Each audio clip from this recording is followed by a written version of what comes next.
My name is Samantha Carr, and I almost let guilt destroy my life again. She was the golden child. I was the one who stayed silent, even after Rachel nearly ruined me once before. But when my mother told me I had to let her move in with her 3 unruly kids, I said no. Loudly. What came next wasn't just family drama. It was war. Before we dive in, where are you watching this from? Drop your location in the comments. I love seeing how far these stories travel. I was halfway through reheating leftover curry when the phone rang for the 3rd time in 15 minutes. I didn't want to answer. I knew who it was, but silence only encouraged her. Fine, I muttered, snatching my phone off the counter. Let's hear it. It was my mother. You can't just ignore family, Samantha, she said by way of greeting. Rachel and the kids need a place to stay, just for a little while. Her landlord is heartless, and those babies shouldn't have to suffer because of adult problems. Her voice had that tight, high-pitched urgency she used whenever she knew she was asking too much and didn't want to give me time to think about it. I didn't yell at first. I tried logic. Mom, I have a full-time job. I work from home. My apartment is small, and Rachel and I don't even get along. You're being selfish, she snapped. And that's when I snapped back. Selfish, I practically shouted. She ruined my childhood, Mom. You want me to hand her the rest of my life, too. I hadn't meant to go there, not that fast, but the truth was bubbling beneath my skin like boiling oil. Rachel always got away with everything. When I cried, they said I was sensitive. When I fought back, I was jealous. And now I was supposed to let her and 3 hyper kids invade my life. I heard her before I saw her. Rachel, in the background behind the call, scoffing. Typical, she said, loud enough to make sure I'd hear. Sammy's still bitter, still heartless. My mother gasped like I was the problem. Don't raise your voice at me, young lady. I'm 34 years old, I said through clenched teeth, and I'm not doing this again. I hung up. The silence in my kitchen after that call was unlike anything I'd ever felt. Thick, hot, shame-laced, but also freeing. My apartment, a small but sunlit 2-bedroom in the heart of Portland, had always been my safe space. After years of climbing the ranks in the tech world, I'd finally carved out something of my own. Neutral-toned walls, plants that didn't judge, a tiny coffee bar I built with my own hands, and quiet, blessed, productive quiet. Now that peace was under siege. I stood at the sink, staring out the window, my chest tight. I knew what was coming. Mom would call again. Rachel would twist the story, their DB cousins weighing in, Facebook comments, family group chat drama. I could already hear the guilt in their words. You're single, Sam. It's not like you have a family to look after. She's your sister. Don't you remember how close you two were as kids? It's only temporary. Don't be so cold. But they didn't remember the whole story. They didn't remember what Rachel really did when we were younger, or how hard I'd worked to distance myself from the mess she always left behind. I wanted to scream. Instead, I walked to the cabinet, poured myself a glass of red wine, and stared down at my phone, still buzzing. Another text from Mom. I hope you can live with yourself. My thumbs hovered over the screen. I typed, erased, typed again. And then I did something I hadn't done in years. I turned off my phone. I sat down at the tiny dining table, surrounded by the quiet hum of city life outside my window. I ate my now cold curry. I stared at the blank TV screen, and I let the silence settle. But even then, I knew this wasn't over, and the next move, it wouldn't be mine. It started with a knock. Not loud, not urgent, just confident, like someone who knew I'd already caved. When I opened the door, Rachel was standing there, smiling like she was arriving for brunch, not moving in uninvited. A pair of oversized sunglasses perched in her hair, a latte in hand, and her 3 kids, Jake, Ellie, and Mila, buzzing around her like sugared-up bees. Hey, sis, she chirped, as if our last interaction hadn't ended with me shouting about a ruined childhood. Before I could say a word, Jake, the oldest at 9, barreled past me with a gaming console under one arm. Where's the Wi-Fi? Ellie, 6, followed with a sticky-fingered grip on a half-eaten granola bar. Do you have unicorn pillows? Mommy said you might have one. Little Mila, 3, just stared at me with wide, suspicious eyes and immediately began crying. Rachel rolled her eyes at the toddler's outburst and gave me a look that was somehow both exasperated and amused. She's just cranky. She skipped her nap. I stood there, still holding the door, heart thudding in my chest. asking myself the same question over and over. Why did I say yes? Maybe it was the pressure. Maybe it was that hollow guilt that creeps in late at night and whispers, "You'll regret this someday." Maybe it was the silence after hanging up on Mom. Or maybe it was just that familiar tug in my chest, the sick, lingering need to be the bigger person. Just for a little while, I had told them. 2 weeks, tops. I told myself I was being gracious, mature, empathetic.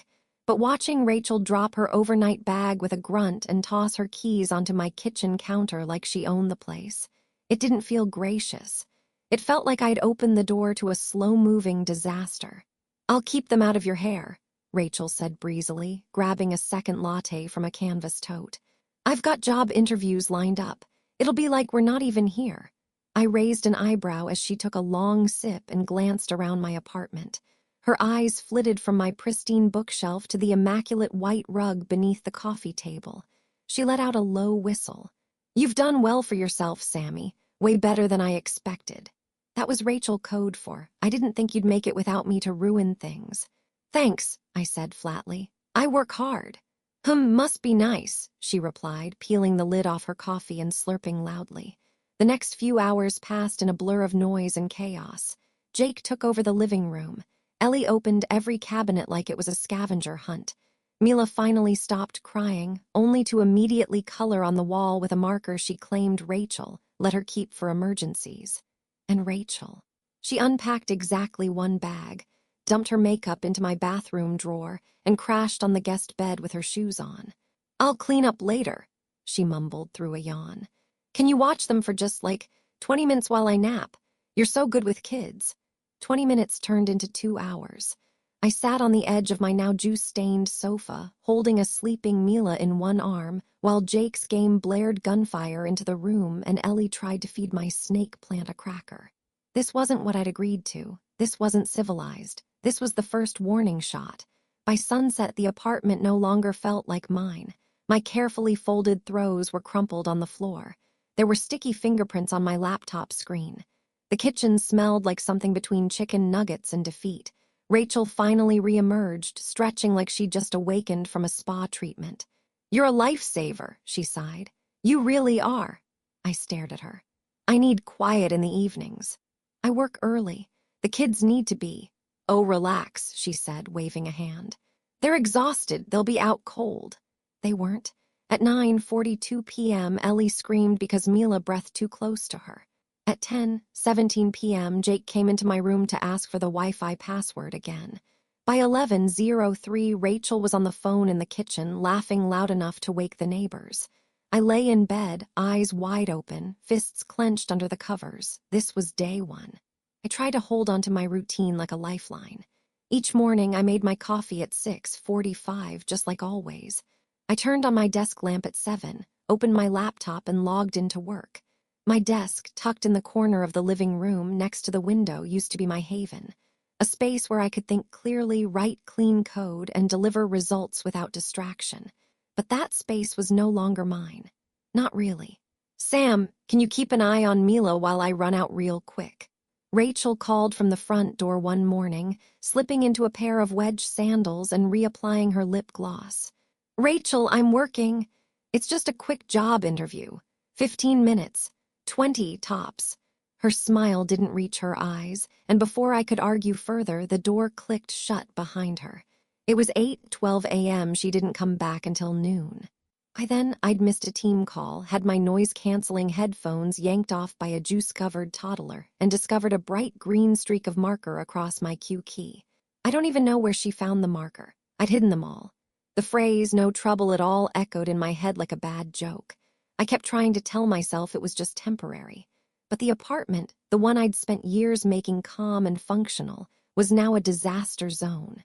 Toy cars under the couch, sticker sheets on the fridge, half-eaten food on my desk, and the noise, the endless, constant noise. Cartoons screamed from the television like an alarm clock I couldn't shut off. Mila cried when Rachel left. Jake shouted at his game. Ellie was a one-girl percussion band on the hardwood floor with kitchen utensils. My brain was fraying at the edges. The worst part, I didn't even know when I'd become the live-in babysitter. I'd ask Rachel what time she'd be back and she'd say, "I'm just networking," or "I'm hustling," or my personal favorite, "You wouldn't get it, it's a mom thing." She always said it with a tight smile that made me feel guilty for not having children, like she'd won some invisible contest and I didn't even know we were playing. I tried to stay polite. I didn't yell. I didn't cry. But I started counting my breath just to keep from shaking. I'd lock myself in my bedroom for 5-minute stretches just to remember what silence sounded like. And then the documents started disappearing. I first noticed during a Friday review call. I reached for my printed contract notes, a habit I never broke, even in the digital age, and they weren't there. My drawer, usually precise and orderly, had been rifled through. The papers were gone. The next day, I found a juice ring on one of my client proposals. Another morning, I woke up to find Mila sitting in my desk chair, clicking my mouse with one hand and licking a lollipop with the other. "Mommy said I could work too," she chirped. I should have locked the laptop. I knew better. But I was tired, bone tired, from nights filled with noise, days crammed with double duty, and no end in sight. I couldn't sleep, couldn't focus, couldn't breathe without wondering if Rachel had used my skincare again or if Mila had somehow found another marker. I started sending emails from the bathroom. I locked my door during Zoom calls. I changed my Wi-Fi password and didn't tell anyone. Still, Rachel acted like everything was fine. "Are you being so uptight?" she asked one afternoon when I asked her to pick up the cereal her kids had spilled in the hallway. "This used to be a fun place." It was a fun place. It was my home. But now every step felt like a landmine, every moment a negotiation, every breath a surrender. I was losing myself again to Rachel's chaos. And just like when we were kids, no one else seemed to notice. The first sign was subtle. So subtle I almost missed it. It was a Thursday evening. Rain pattered softly against the window, Portland's signature drizzle misting the glass like breath. I was already exhausted. 2 back-to-back calls, a missing file I'd had to recreate from scratch, and the ever-present hum of chaos echoing down the hall. I just wanted to close my laptop, reheat some leftovers, and pretend I still lived alone. That's when I saw it. My work laptop, open, powered on, the lid cracked slightly like someone had forgotten to close it all the way. It was a small detail, but I never left it like that. Ever. I approached slowly. On the screen was a half-written email addressed to my manager. Subject, resignation. Notice my blood ran cold. The draft wasn't finished, but the tone was sharp, blunt, out of character for me. It read like a rant. I scrolled. "I can't continue to work under this kind of stress. Your lack of support and the toxic environment have made it impossible for me to continue in good conscience. I'm done pretending this is a healthy place for me." The cursor blinked at the end of the last sentence. The timestamp. Today, 3:09 p.m. I had been at the grocery store. Maya had convinced me to get out for just an hour. "You need fresh air," she'd said, "or at least frozen pizza and wine." I'd locked the laptop before I left. I always locked it. The air in my lungs turned thin and sharp. I backed away from the desk, heart pounding in my throat. "No," I whispered to myself. "No, no, no." There had to be another explanation. A kid clicking random buttons. A draft auto-filled by accident. A ghost in the machine. But I couldn't stop shaking. I shut the laptop. Locked it this time. Sat on the couch in silence while the uneaten takeout grew cold beside me. By morning, I convinced myself it wasn't worth panicking over. Until the call came. It was 9:12 a.m. I was logging in for the day when my work phone buzzed with a message from HR. "Please check your email for an update regarding your resignation. Wishing you the best in your next chapter." I froze. Resignation. My inbox was already flooded. Confirmation emails, exit paperwork, a final message from my manager, cold and clipped, saying, "We wish you'd spoken with us before making this decision. Consider the door closed." I stared at the screen, numb. No one had called me. No one had checked in. The email had been sent, not drafted, not deleted. Sent. I scrambled through my folders, digging into the sent mail tab. There it was. Same message. Time-stamped at 3:13 p.m. the day before. My stomach turned. I opened my recycle bin. 4 documents were missing: proposals, financial projections, an onboarding file I'd spent days perfecting. All deleted yesterday afternoon. My mind raced. What had I missed? Mila playing on the chair, Rachel's disappearing axe, Jake hovering near my computer when I told him to get off it. Rachel saying, "The kids are smarter than we give them credit for." But none of them could write like that. That email wasn't random. It wasn't childish. It was deliberate, strategic, mean, just like Rachel. I closed the laptop slowly. And for the first time in years, I didn't feel rage. I felt calm.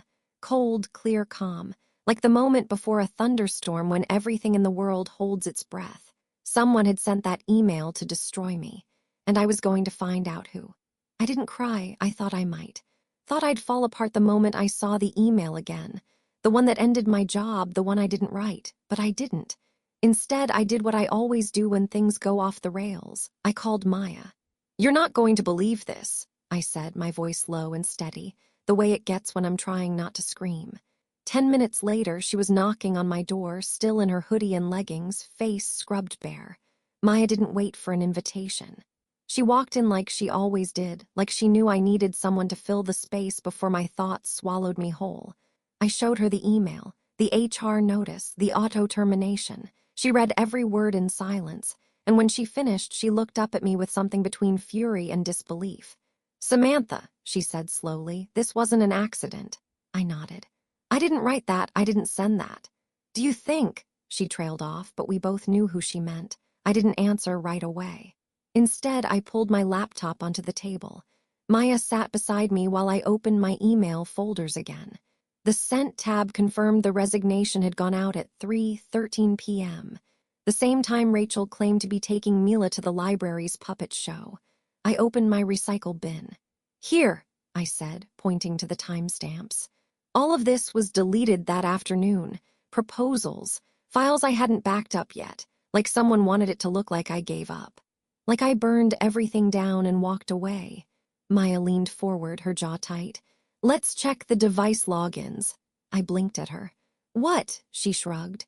"You forget I work in digital marketing. I've had to track rogue interns before. Check your Google account, see what devices were active that day." I followed her instructions. Click, click. A list of active logins popped up. My work laptop, my tablet, and one unfamiliar IP address listed at 3:07 p.m., just minutes before the email was sent. "That's not mine," I said, pointing to it. "I wasn't even home." Maya nodded. "That means someone else was using your machine while you were gone." I exhaled through my nose, long and slow. "You think it was Rachel?" she asked gently. I stared at the screen. "I don't know," I whispered. "I don't want to believe it, but—" She finished my sentence for me. "But you do." I nodded. It was too perfect, too clean. Whoever wrote that email knew enough about me to imitate my tone, to hit exactly the nerves that would justify a sudden resignation. It wasn't impulsive. It was crafted. We sat in silence for a while. The only sound was the distant hum of the kids' cartoon from the other room. "You need to lock everything down," Maya finally said. "Now, change your passwords, set up two-step, back up everything to an external drive." "I will," I murmured, but I wasn't really listening anymore. I was watching the hallway because I heard footsteps, light ones. And for the briefest moment, I saw Ellie, Rachel's middle child, peeking from behind the wall. She looked right at me, then disappeared. I wondered if she'd heard everything. I wondered what she knew. Later that night, Rachel sauntered into the kitchen in fuzzy slippers and a face mask, laughing at something on her phone. "Rough day?" she asked, grabbing my oat milk from the fridge like it belonged to her. I studied her for a long second. She met my gaze without blinking. I almost said something, almost. But instead, I smiled, just slightly, and said nothing I can't handle.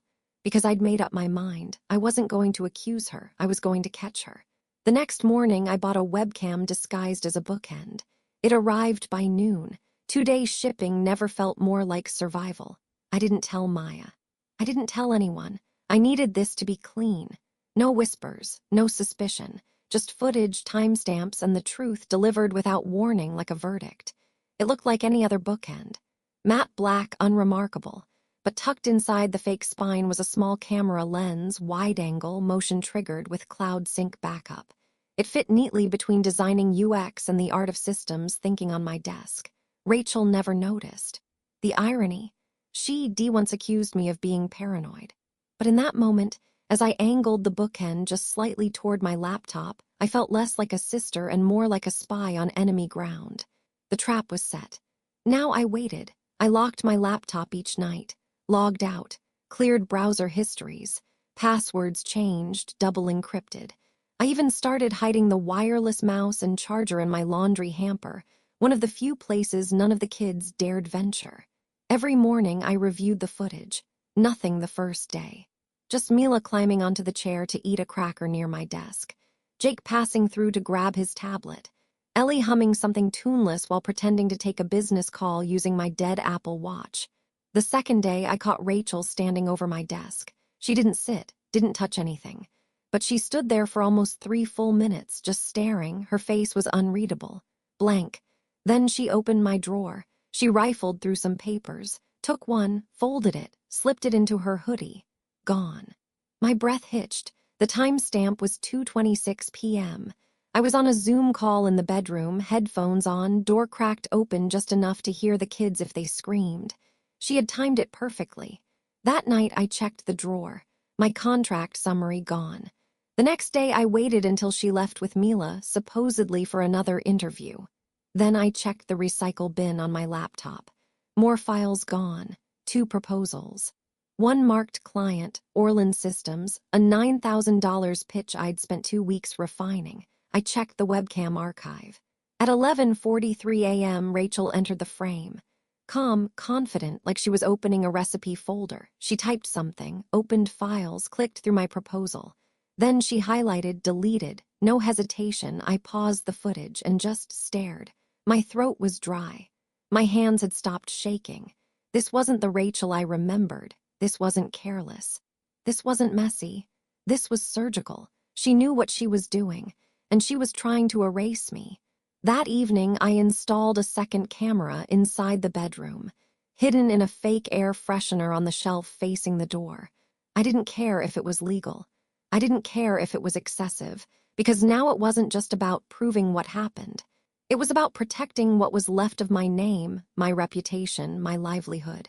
When I returned to the kitchen, Rachel was heating up frozen lasagna in my ceramic bakeware, humming off-key to a 90s playlist she'd hijacked on the Bluetooth speaker.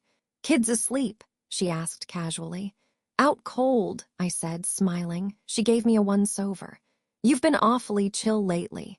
"I've been thinking," I replied. "Maybe we got off on the wrong foot. I know this situation isn't ideal." She raised an eyebrow. "You think?" I tilted my head the way I used to in high school when I was about to win a debate meet. "I'm just saying, I want us to get along. Let's make it work. Clean slate." Rachel blinked, then smiled. "You're finally learning how to be a team player," she said, slicing into the still-frozen lasagna like it was a reward. I smiled back, but inside I felt something different. Not rage, not hurt, not even fear.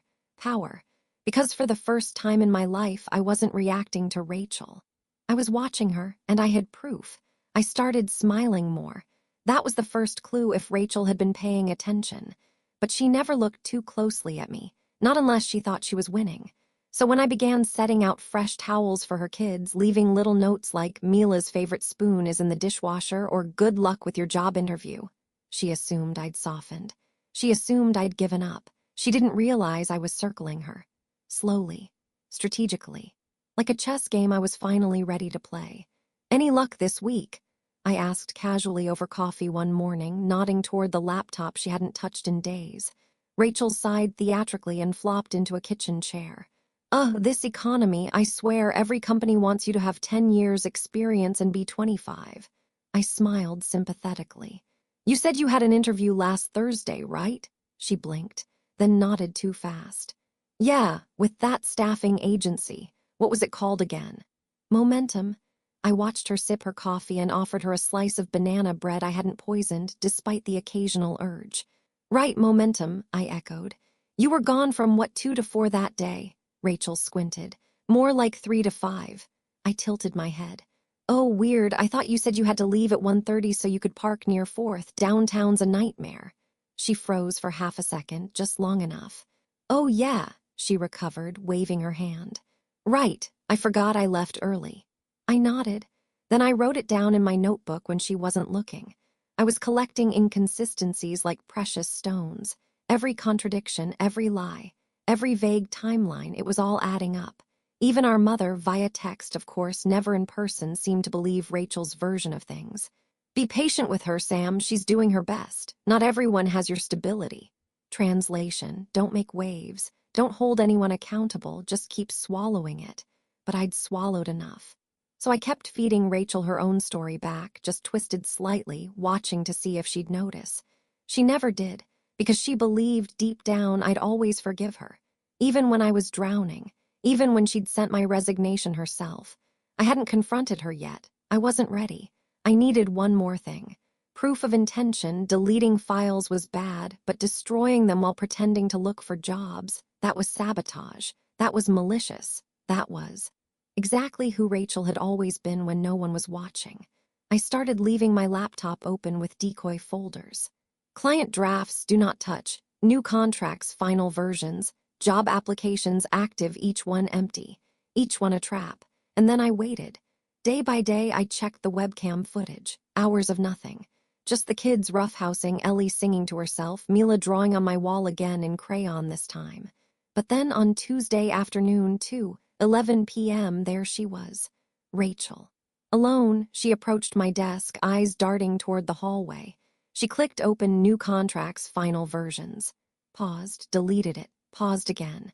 Emptied the recycle bin. That folder was empty. It had always been empty, but she didn't know that. She thought she was erasing something real. That was the proof I needed, because it wasn't accidental. It wasn't a child clicking buttons. It was Rachel, acting alone. Quiet, precise, secretive. I saved the footage, uploaded it to the cloud. Backed it up twice. Created a timestamp spreadsheet that even Maya said looked like something out of a court case. I didn't tell Rachel I knew, not yet. Instead, I offered to watch the kids while she job hunted again. Take your time, I said sweetly, pressing a travel mug into her hand. I know you're doing your best. She looked at me, suspicious for just a second, then softened. Thanks, Sammy, I smiled. Because every time she called me Sammy, I remembered how she used to say it when she wanted something. But now I wanted something, and I was almost ready to take it. I came back early. That's the part no one expected. It had started as a walk, just a simple excuse to breathe, to exist outside the walls of my once sacred apartment. I needed space. A break from watching Rachel erase my life in slow motion. But halfway through the park trail, the clouds cracked open. Rain. Relentless. Icy. Portland in its purest form. So I turned back, soaked through and chilled to the bone, dreaming of dry clothes and tea. Hoping the kids would still be napping. Hoping Rachel was off networking or pretending to. But when I opened the door, I knew immediately. My apartment wasn't quiet. It was shaking. Music thumped from the living room. Laughter echoed down the hallway. And the scent, cheap beer, cologne, something burnt and greasy, wrapped around me like a warning. I stood frozen in the doorway, dripping on the rug. Strangers were on my couch. At least 6 adults, loud and comfortably sprawled like they lived there. One man, mid-30s, man bun, no shoes, was holding one of my throw pillows like a football. In my kitchen, a woman I'd never seen before was pouring wine into a coffee mug. My mug. I pushed into the room. What is this? Rachel appeared from the hallway like a magician on cue, holding a tray of store-bought cookies and wearing my sweater. Oh, she said, startled but not guilty. You're home early. My sweater, the beige one with the soft cowl neck. The one I only wore on hard days when I needed something gentle against my skin. What is this? I asked again, louder this time. Rachel laughed like it was a harmless misunderstanding. Just a few friends. They helped me move out of my last place and I owed them a get-together. No biggie. No biggie, I echoed. Someone turned up the music. I crossed the living room in 3 strides and yanked the speaker cord. Silence crashed like glass. Every face turned toward me. And then I saw it, my bedroom door. It was ajar, the lock broken. No, I whispered, already moving. I pushed the door open with my heart in my throat. The room was a war zone, papers torn and scattered across the floor. My filing drawer yanked out and upturned. My vision blurred as I dropped to my knees beside what used to be my labeled, color-coded system. Shreds of my client contracts. Snapped USB drives. My backup hard drive gone. Gone. Behind me, someone chuckled, Rachel's voice calm and dismissive. Who even works with paper anymore? I stood up slowly. The walls of my chest trembled. I faced her. Her arms were crossed. The crowd of her friends, still leaning in the doorway, watching like it was some kind of live drama, waited for my reaction like it was entertainment. I told you that room was off limits, I said, voice low, nearly shaking. Rachel rolled her eyes. Don't be dramatic, you act like this is your temple. It's my home, I snapped. My job, my life. She laughed again, mocking now cool. Maybe don't keep everything so sacred if you don't want people curious. The room tilted. One of her friends muttered, yikes, and stepped back toward the hallway. I stared at her, really stared. I saw it then beneath the sarcasm and the smirk. Panic, not remorse. But panic. She knew what I had, or maybe she just suspected, but something in her gut must have told her the game was changing, that her lies weren't enough anymore. You don't get to do this, I said, voice rising. You don't get to come into my life and blow it up just because yours is in shambles. You don't get to take my home, my work, my name. Rachel scoffed. Don't flatter yourself, you're not that important. Then why try so hard to erase me? Silence. That question hung there, thick, poisonous, undeniable. No one spoke. And one by one, her guests quietly began to gather their things. A man set down his beer can. A woman took off my slippers. One of the strangers gave me an apologetic look on the way out. I watched them go, not because I cared, but because I wanted Rachel to see what it felt like when people realized who she really was. When the door finally closed behind the last one, I didn't shout. I didn't scream. I just said, you need to leave, tonight. Rachel stiffened. With 3 kids, where am I supposed to go? I shrugged. Maybe ask one of your friends. Her face twisted, something between rage and disbelief. You're kicking me out. No, I said, I will be, but not yet. I turned and began picking up the shredded remnants of my career. You've got a few more days, use them wisely. And for the first time since she arrived, Rachel didn't say a word because she knew it too. The game had changed. It's strange how clear things become once you stop explaining yourself. No more justifying. No more second-guessing. Just strategy.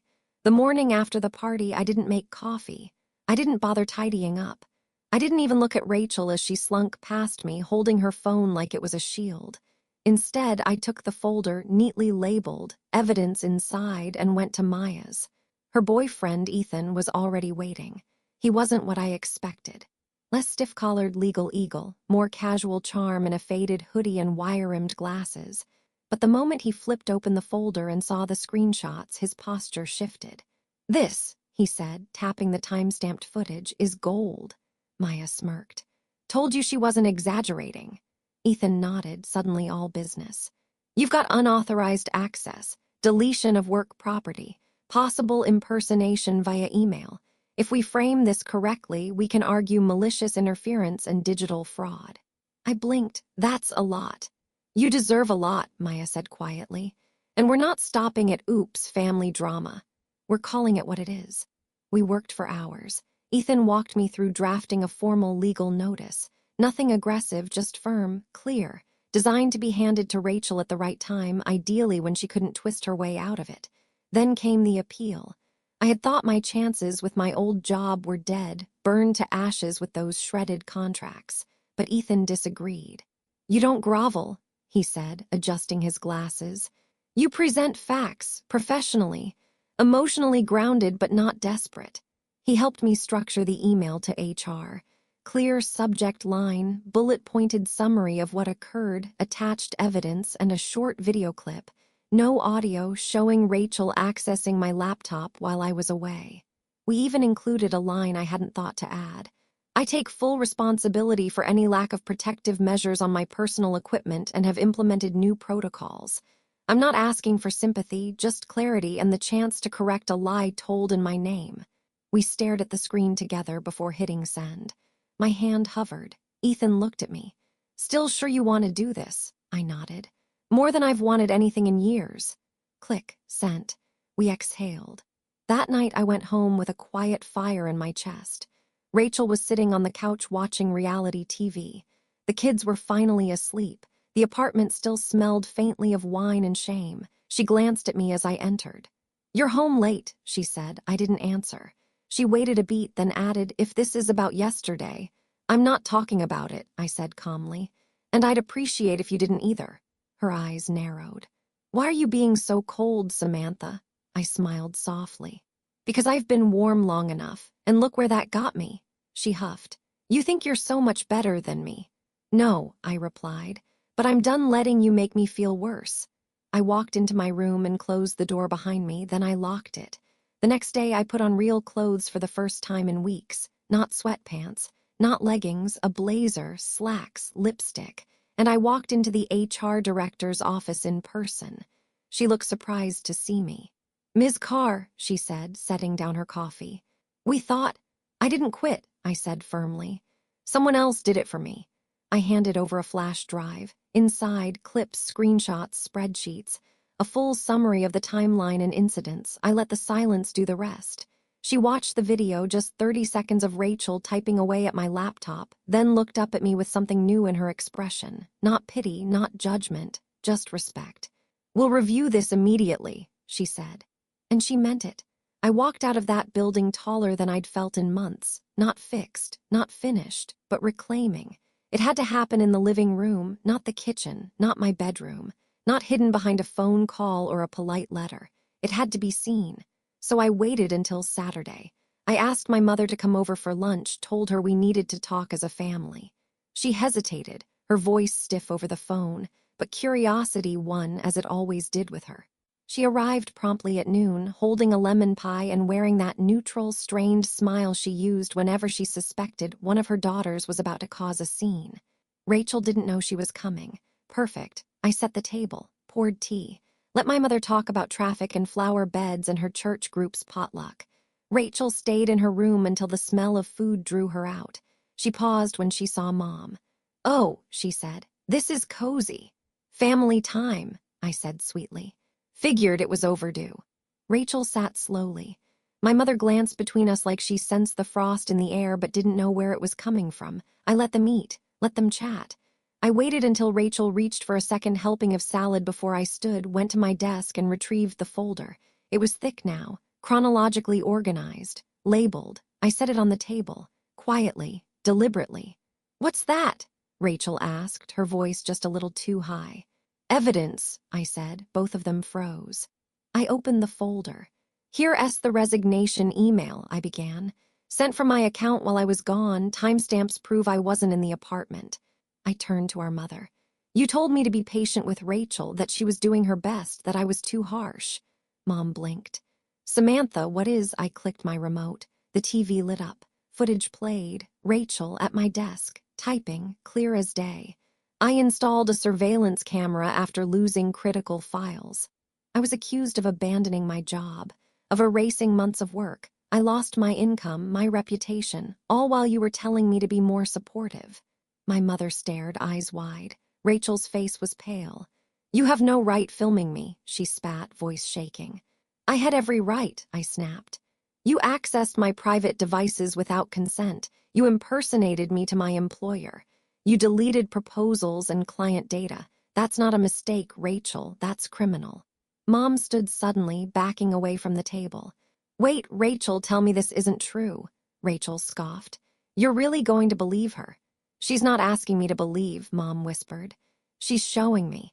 Rachel looked between us. She was losing control, fast. She tried to cry. It was almost impressive how quickly the tears came, the trembling lip, the wounded voice. "I didn't mean to hurt her," she whispered. "I was just so overwhelmed. I needed help, and she kept pushing me away. She always pushes me away."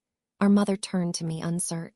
"Samantha, maybe we—" "Watch the rest," I said. I played another clip, Rachel rifling through drawers, shredding documents. Another, her mocking me during the party. Another, her deleting files marked client urgent. By the time the screen faded to black, the room was silent. I looked at my mother. "I spent years wondering what was wrong with me, why you always believed her, no matter how many times she lied. Why I had to keep proving I was good enough. I let her back in because I thought maybe you would finally see who she really is." My mother sat down slowly, shaking. Rachel stood, her chair scraping loudly behind her.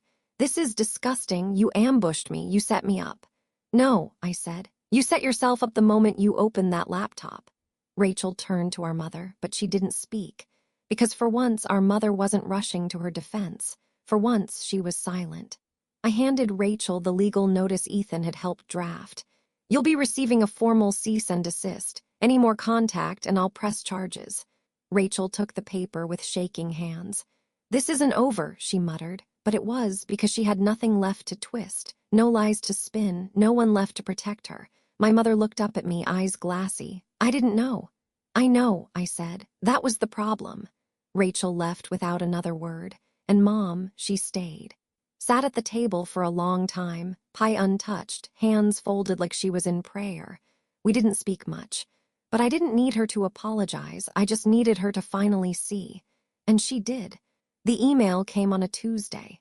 Subject line, reinstatement confirmation, welcome back. I opened it slowly, not because I was unsure of the contents, but because I wanted to feel the moment stretch.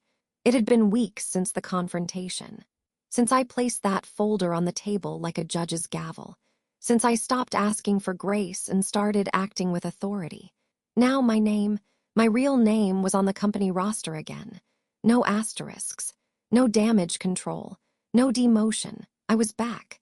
Officially reinstated with full apologies from HR and a promise of an internal review to ensure no such digital impersonation undermines employee integrity again. Their words, not mine. And in a quiet footnote, a short line from my manager. We regret the confusion, you were missed. I closed my eyes and let out a breath I didn't realize I'd been holding since the day my life began unraveling. But this wasn't about going back. It was about what comes next. I didn't waste time. Within 3 days, I'd listed the apartment. A cash offer came within 48 hours. It wasn't sentimental, packing the boxes, watching the walls go bare.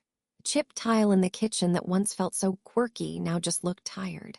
The coffee stain on the hallway rug, the crack in the bathroom mirror, traces of a life I'd built for stability, not peace. I was done with survival decor. I wanted intentionality. My new apartment was 10 floors up in a high-rise downtown. Smaller, sleeker. No echoes of slammed doors. No sticky fingerprints on my keyboard. No judgment in the air when I took a long shower or ordered takeout for the 3rd night in a row. I installed digital locks on day 1. Password protected everything. A new laptop, fresh account logins, biometrics for all devices. I wasn't just recovering, I was upgrading. Rachel, last I heard, she moved back in with our parents. I didn't ask. I didn't need to. But Maya told me the local parenting group forums, those she used to flood with inspirational quotes and mom hacks, had quietly turned on her. Someone leaked a screenshot of the resignation email. Not with my name, thankfully, but just vague enough for everyone in her circle to connect the dots. She tried to post a cryptic rant. Some people will ruin your life and then call themselves the victim. But the comments were brutal. For the first time, she had no crowd to spin her story to. The silence around her was its own kind of justice. Meanwhile, my business began to grow. What started as a side consulting gig, something I launched between contracts, now became my full-time focus. I redesigned my portfolio. New branding, new copy. Crisis managed under extreme circumstances became the tagline under my name. Clients noticed. By the end of the month, I'd landed 3 new partnerships and a speaking spot at a local Women in Tech panel. I showed up in a fitted blazer and dark jeans, hair up, calm and unshakable. After the event, a young woman approached me. I followed your blog, she said shyly. The post about housing sabotage. That hit hard. I smiled. I hadn't named names in that post, just told the story in broad strokes.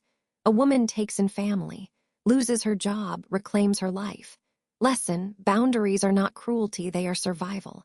The post had quietly gone viral in niche circles, enough that I started receiving thank you emails. Stories from other women who had been gaslit, silenced, worn down by people they were told to love unconditionally.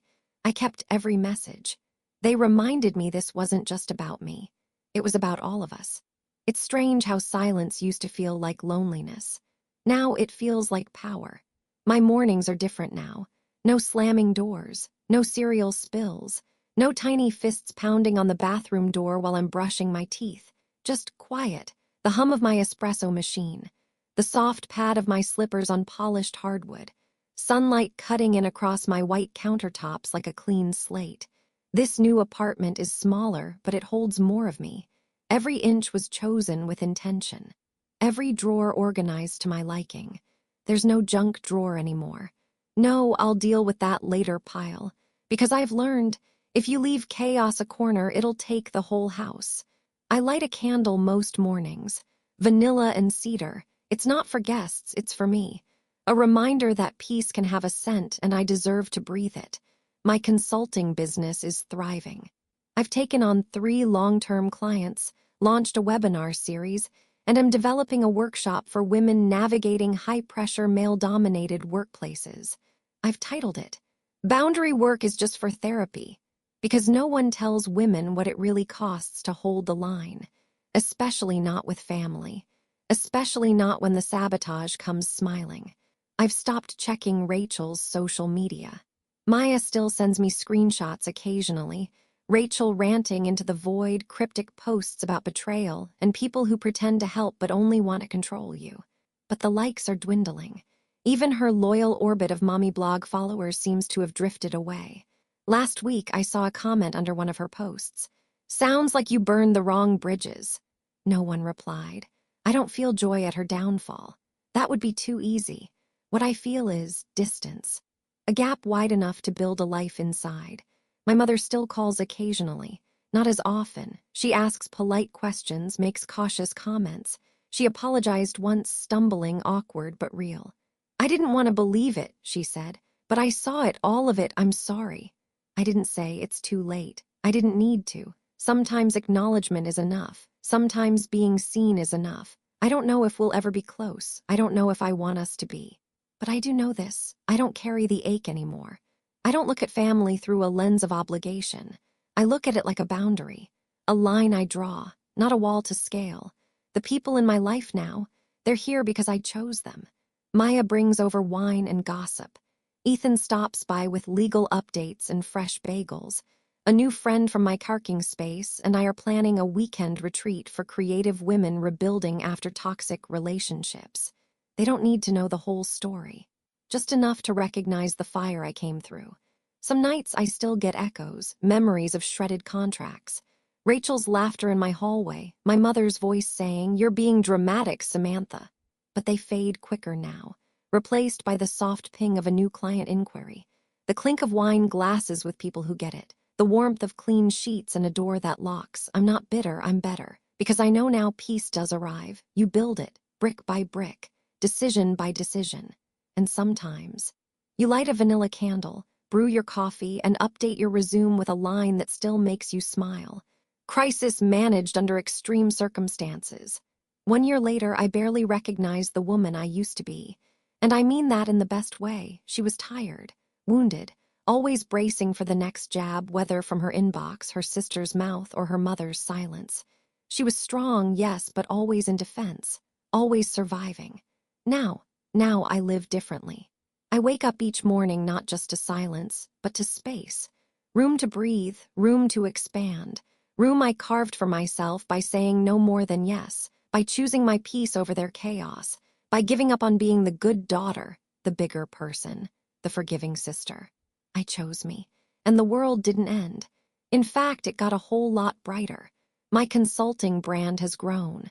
I've been invited to speak at 3 virtual summits and 1 live panel in San Diego.